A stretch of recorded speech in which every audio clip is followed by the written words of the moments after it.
Hola, bon dia a tothom. Jo em dic Eloi Jo em dic Edu. i avui comencem un projecte, o què? Sí, comencem un podcast, o el podríem catalogar així, però crec que el més important és que tenim moltes ganes d'arrencar. Sí, bé, aquest primer capítol o episodi és més especial en el sentit que és una introducció i, com bé diu l'Edu, el més important és que tenim moltes ganes de començar ja.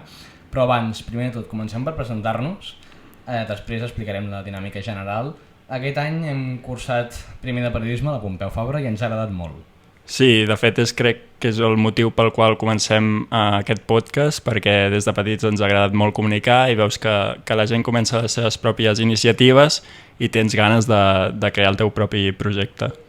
Sí, i personalment el fet de transmetre certes idees és el que més ens ha cridat l'atenció d'aquest món, i tenir la possibilitat de fer-ho amb la tecnologia i les eines d'aquest món i que tenim en l'actualitat, creiem que ara és un molt bon moment per començar.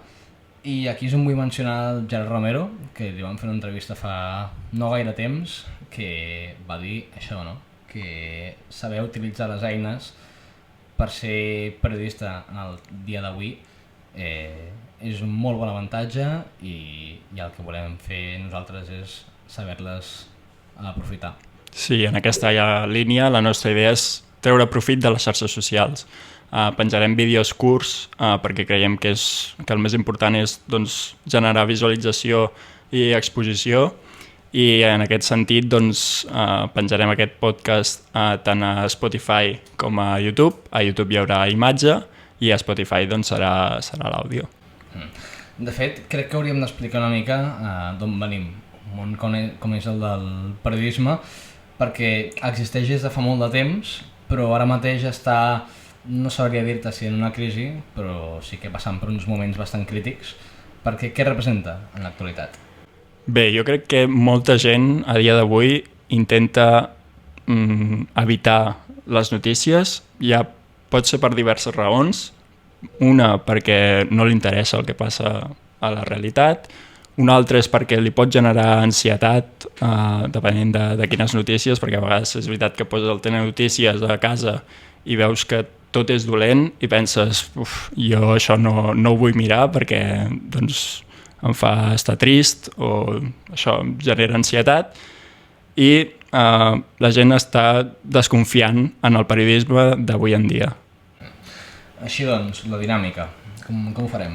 Bé, la nostra idea és convidar diferents persones de diferents àmbits per parlar de tot.